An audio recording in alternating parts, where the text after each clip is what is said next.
यहाँ ये नोटिस भी आ गया है, लेकिन अभी तक नहीं पता कि एडमिशन के बाद आगे क्या करना है, सेमेस्टर फर्स्ट में हो, थर्ड में हो, फिफ्थ या सेवंथ में। आज के इस नोटिफिकेशन में जो बताया गया है ना, मैं आपको बताने वाला हूँ स्टेप बाय स्टेप आपको करना क्या होता है। मैं मनीष वर्मा, आप सभी का स्वागत है हमारे चैनल पे। मेरे दोस्त लास्ट 10 ईयर से DU-SOL के स्टूडेंट्स को पढ़ा रहा हूँ, ना कि सिर्फ पढ़ा रहा हूँ, उनको वो सारे नोट्स, स्टडी मटेरियल एग्जाम में जाने से पहले दे देता हूँ और डिट्टो एग्जाम में आता है। हर वीडियोस पे, क्लासेस के नीचे कमेंट भी आप खुद भी देख सकते हो। अब पहले ये समझिए एकेडमिक कैलेंडर में क्या बताया गया है, और इसमें यह बता दिया गया है कि आपके जो फाइनल एग्जामिनेशन होने वाले हैं ना, ये 4 दिसंबर 2026 से स्टार्ट हो जाएंगे। किस सेमेस्टर के, ये आप यहाँ पे देख ही सकते हो। क्लियर है। इसके बाद जब आप नेक्स्ट सेमेस्टर में प्रमोट हो जाओगे, उसके एग्जाम आपके स्टार्ट हो जाएंगे 13 मई 2027 से। ये हो गया एग्जामिनेशन की बारी। और इसके ठीक एक महीने पहले आपके असेसमेंट होते हैं, जो कि ऑनलाइन होता है। आपको अपने पोर्टल पे ही लॉगिन करके वहां पे असेसमेंट देना होता है। 20 क्वेश्चन का आंसर MCQ वाइज होता है और 20 मार्क्स आपको मिल जाते हैं। तो फाइनल एग्जाम से पहले आपको ये असेसमेंट देना पड़ता है, जिसको हम असाइनमेंट भी कहते हैं। क्लियर है, ये चीज आपका हो गया। लेकिन आगे करना क्या है? एडमिशन तो आपने ले लिया, आपको पता है आपके पास फिर रिसिप्ट भी, आई कार्ड भी, सब कुछ आपको मिल गया है। अभी एग्जाम से पहले क्या करना है? सबसे पहले आपको वो रास्ता पता होना चाहिए जो एग्जाम्स तक आपको लेकर जाए, यानी कि वो सिलेबस। तो सिलेबस आपने कहाँ से देखा? अगर आप इस वाली वेबसाइट पे आओगे ना, आपको मैं इन सारी वेबसाइट्स का लिंक डायरेक्ट दे दूंगा डिस्क्रिप्शन बॉक्स के अंदर, आपको ढूंढना ना पड़े। देखो यहाँ पे सबसे पहले कई सारे लिंक्स दिए गए सिलेबस के। आपको इन सब पे नहीं, आपको क्लिक करना है रिवाइज CBCS सिलेबस। क्लियर है, इस सिलेबस पे क्लिक करना है। जैसे आप इस पे क्लिक करोगे ना, तो देखो आपके सामने लिंक आ जाएगा। UG मतलब होता है अंडर ग्रेजुएट, यानी जो ग्रेजुएशन कर रहे हैं, और PG यानी कि पोस्ट ग्रेजुएशन का मतलब होता है जो MA कर रहे हैं, यानी कि उनकी ग्रेजुएशन कंप्लीट हो गई है। क्लियर है। अब देखिए यहाँ पे आपके सब्जेक्ट्स की सेमेस्टर वाइज सिलेबस दे दिया गया। ये रिवाइज सिलेबस है, न्यू सिलेबस है और लेटेस्ट सिलेबस, क्योंकि कई अननेसेसरी चीजें काट दी गई है और वो एग्जाम में आएगा नहीं। ओल्ड पढ़कर जाओगे तो क्या पता आप वही ओल्ड सिलेबस के चक्कर में रहेंगे तो एग्जाम में वो तो आना ही नहीं है, फेल हो जाओगे। ये गलती नहीं करना आपको, ठीक है। रिवाइज सिलेबस चेक करना है। आप गूगल पे आइए और सर्च बार में लिखिए DU-SOL, फर्स्ट लिंक पे क्लिक कर देना है आपको। देखो इस तरह से क्लिक कर देना और सबसे नीचे आना। बस देखो सबसे नीचे क्या लिखा हुआ है, कंटिन्यू टू SOL वेबसाइट। इस पे आपको क्लिक करना है। जैसे आप इस पे क्लिक करोगे, आपके सामने ये पोर्टल ओपन हो जाएगा। अब देखिए यहाँ पे लिखा है NEP, यानी कि न्यू एजुकेशन पॉलिसी के तहत जो भी मटेरियल दिया गया ना, वो आपको यहाँ मिलेगा। देखिए यहाँ पे क्या लिखा है, UG कोर्स स्ट्रक्चर। इसमें आपको सारे सब्जेक्ट दिख जाएंगे कि हर सेमेस्टर में आपके पास कौन कौन से सब्जेक्ट होंगे। ये देखना चाहते हो तो आप इस पे क्लिक कीजिए।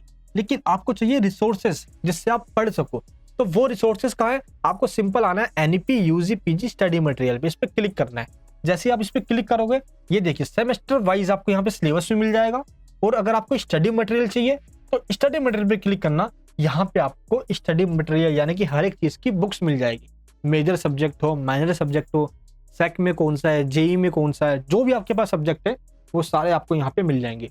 तो बुक्स की PDF यहाँ पे देखो सबके आगे रिवाइज लिखा हुआ है। ये देखिए, ये जरूर चेक कर लेना कि जो भी आपने बुक डाउनलोड किया है ना, उसके आगे रिवाइज्ड जरूर लिखा हो। ये देखिए रिवाइज, ये बुक की PDF पे भी लिखा होगा, क्योंकि सिलेबस में से कई चीजें काट दी गई है, बुक के बीच में से भी कंटेंट को काटा गया। तो आपका सबसे पहला काम है ये चीज चेक करना और अपने सब्जेक्ट का इंडेक्स देख लो भाई कि चैप्टर कौन कौन सा पढ़ना है। क्लियर है। जैसे ही आप ये कर लेते हो ना, तो हर एक सब्जेक्ट की क्लासेस हमने प्लेलिस्ट वाइज बना के दे रखी है। ज्यादातर केसेस में क्या करते हैं, एग्जाम से पहले वीडियोस अपलोड होती है, उसमें 10 से 12 इंपॉर्टेंट क्वेश्चन होते हैं और सारे क्वेश्चंस मेन जो पेपर में आने वाले हैं ना, उसी में से रिपीट होते हैं, तो बाहर से कुछ आता ही नहीं है। एक एक करके उन वीडियोस को देखना अभी से स्टार्ट कर दीजिए, और अभी से कर दोगे तो एग्जाम के टाइम पे सिर्फ रिवीजन करना होगा, सब कुछ दोबारा नहीं पढ़ना होगा। अगर आप नीचे कमेंट में लिखोगे ना लाइव क्लासेस, तो इस साल के लिए नई क्लासेस हम स्टार्ट कर देंगे। क्लियर है। तो प्लेलिस्ट में सारी वीडियोस मिल जाएगी, इनको देखिए और बुक्स के चैप्टर को डाउनलोड कीजिए। थोड़ा बहुत कम पढ़िए, 10 मिनट पढ़ लीजिए भाई, अभी से पढ़ना शुरू कर दीजिए। BA की पढ़ाई सब हल्के में लेते हैं, अरे क्या ही करेंगे पढ़कर, अरे जॉब पे का ध्यान दे रहा है, वहां से इतना पैसा कमाई ले रहे हैं, क्या करेंगे पढ़ के। लेकिन अभी पढ़ लोगे ना, ये चीजें आगे लाइफ में जरूर आपके काम आएगी, क्योंकि सब्जेक्ट जो भी दिए गए बहुत अच्छे सब्जेक्ट हैं, इनको आपको पढ़ना शुरू करना है। क्लियर है। ये आपने करना शुरू कर दिया ना, तो एडमिशन के बाद सबसे पहला काम ही आपका है सिलेबस और बुक्स के PDF को चेक करना। एंड इसके बाद अभी PCP क्लासेस भी होती है। आपको पता है PCP क्लासेस लेना ऐसे तो मैंडेटरी नहीं है, लेकिन कई ऐसी इन्फॉर्मेशन होती है जो कॉलेज के टीचर आपको क्लासेस में दे देते हैं। तो अगर टाइम मिल जाए तो कभी वीकेंड पे जाके सैटरडे संडे को ये क्लासेस अटेंड कर सकते हो। PCP क्लासेस की शेड्यूलिंग भी आ चुकी है, ये रही वो शेड्यूल, आप देख सकते हो इसके अंदर। PCP क्लासेस क्या मैंडेटरी है? ये मैंडेटरी नहीं होता, ये बस आपके नॉलेज के लिए। अगर आप कभी जाते हो, चक्कर लगाते हो, तो वहां पे जा सकते हो। आपके कोर्स की क्लासेस किस कॉलेज में होगी ये लिखा होता है और टाइमिंग भी इसमें मेंशन होती है। क्लियर है। तो पीसीबी क्लासेस इसको हम पर्सनल कॉन्टैक्ट प्रोग्राम कहते हैं। ये सैटरडे संडे को होती है, हर वीकेंड्स पे होती है। क्लियर है? तो आप अटेंड कर सकते हो ये। और मार्क्स के लिए ना आपको लिखना आना चाहिए। एसओल के अंदर डीयू में आप पढ़ रहे हो तो आपको हमेशा आंसर की राइटिंग देखो इस तरीके से करना है। पहले इंट्रोडक्शन लिखना है, इसके बाद आपको कोट्स लिखने हैं, कुछ थिंकर्स के व्यूज हो गए, फिर आपको पैराग्राफ वाइज, पॉइंट वाइज नहीं, पॉइंट वाइज आप 12th में लिखते थे कि आपने हल्का सा छोटा सा पॉइंट बनाया, एक्सप्लेन कर दिया, छोटा सा पॉइंट फिर एक्सप्लेन कर दीजिए। ये यहाँ नहीं चलेगा, यहाँ पे चलेगा paragraph wise, flow chart, diagram. आपने कोई अलग से आंसर को प्रेजेंट करने का तरीका निकाल लिया, वो आपको यहाँ पे देना है। टीचर को जितना कम टाइम लगेगा ना आपके आंसर को पढ़ने में, उतने ही अच्छे मार्क्स आपके एग्जाम में आएंगे। बस ये करना है। इतना काम कर लिया एडमिशन के बाद, इसके अलावा कुछ नहीं करना होता। अब फिर नेक्स्ट ईयर में आएंगे तो मैं आपको बता दूंगा। देखो आपकी उंगली मैंने शुरुआत में पकड़ी है, एंड तक नहीं छोड़ूंगा, इस भाई पे भरोसा रखो। नहीं हो तो सब्सक्राइब कर लीजिए।